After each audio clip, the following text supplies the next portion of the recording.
ভারতে একজন মুসলিমকে পিটিয়ে মারার সবচেয়ে সহজ অজুহাত এখন একটাই, তাকে স্রেফ বাংলাদেশি তকমা দিয়ে দেওয়া।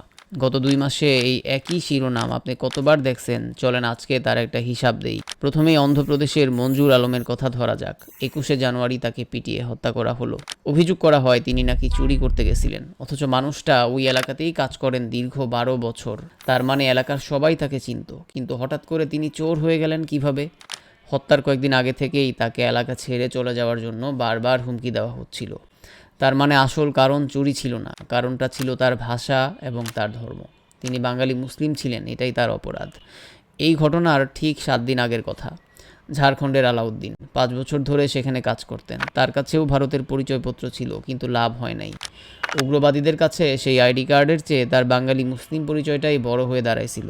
তাকে আগে থেকেই মেরে ফেলার হুমকি দেওয়া হচ্ছিল, এমনকি মৃত্যুর আগে তিনি ফোনে পরিবারকে নিজের মৃত্যুর আশঙ্কার কথাও জানাইছিলেন। একই ঘটনা 25শে ডিসেম্বরের জুয়েলের ক্ষেত্রেও।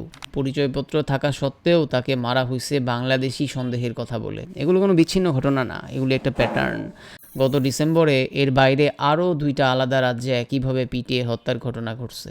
আপনার কাছে ভারতের নাগরিকত্ব থাকলেও যদি আপনি বাঙালি মুসলিম হন, তবে আপনাকে যে কোনো সময় চোর বা বাংলাদেশি অপবাদ দিয়ে মব লিঞ্চিংয়ের শিকার বানানো হতে পারে। সরকার বলতেছে তারা রোহিঙ্গা বা অবৈধ অনুপ্রবেশকারী ধরার কাজ করতেছে, কিন্তু বাস্তবে প্রাণ যাচ্ছে ভারতের বৈধ মুসলিম নাগরিকদের। আর এই হত্যার বৈধতা দিতে ব্যবহার করা হচ্ছে গরু চুরি বা বাংলাদেশ থেকে অনুপ্রবেশের মতো অভিযোগ, যাতে ঘৃণা উস্কে দেওয়া সহজ হয়। চলেন একটা তুলনা করি। বাংলাদেশে যখন ধর্ম অবমাননার অভিযোগে দীপুকে হত্যা করা হলো, সারা দেশে প্রতিবাদ হয়েছে। সেখানে কোনো ধর্ম ছিল না, সবার কথা ছিল অপরাধীর বিচার করতে হবে। অথচ সেই একটা ঘটনা নিয়ে ভারতের ধ্রুব রাঠি কিংবা আকাশ ব্যানার্জিদের মতো বড় ইউটিউবাররা ভিডিও বানাইছে। ভারতের মূলধারার মিডিয়া উত্তাল হইছে, সবই হইছে, ভালো কথা। কিন্তু ভারতে যখন প্রায় প্রতিদিন এই ধরনের মব লিঞ্চিং হচ্ছে, তখন এই সমাজ নীরব কেন? সেই বড় বড় সেলিব্রিটিরা আর ইউটিউবাররা এখন কোথায়?